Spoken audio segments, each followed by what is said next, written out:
Hello guys, আসসালামু আলাইকুম। আমরা দুই বন্ধু ঘুরতে ঘুরতে চলে আসি চন্দ্রনাথ পাহাড়। এখানে সব উঁচু নিচু পাহাড় আমাদের দেখা হলো এবং ঘোরাও হলো। পুরোটা যতটাই জার্নি ছিল অনেক কষ্টকর ছিল, নামাটা তার চেয়ে বেশি কষ্টকর। আমরা অনেক কষ্ট করে উঠছি, কিন্তু নামাচ্ছে আমার মনে হয় উঠার কষ্ট বেশি। তাই আপনারা যারা চন্দ্রনাথ পাহাড়ে আসবেন তারা একটু সাবধানে আসবেন। বন্ধু তুই কিছু করবি নি?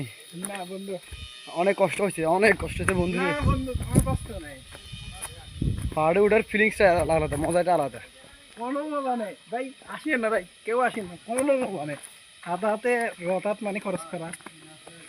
দেখেন সবাই কিভাবে নামতেছে, মেয়েটা তো কোন আছে, এখন কি হয়েছে মেয়েটা? সবাই কত সুন্দর করে নামতেছে দেখছেন। সিঁড়ি আছে, রিক্স, সবগুলো রিক্স, খাড়া খাড়া, সব সিঁড়ি খাড়া খাড়া। দেখেন আমরা আসছি, আমার বন্ধু পাল্টু বন্ধু চলে আসে আমার সাথে। তাকে আমি নিয়ে আসছি, সেগুলো গরিব ম্যান আসতে পারে না কোনোদিনও। দেখেন আমরা চলে আসছি।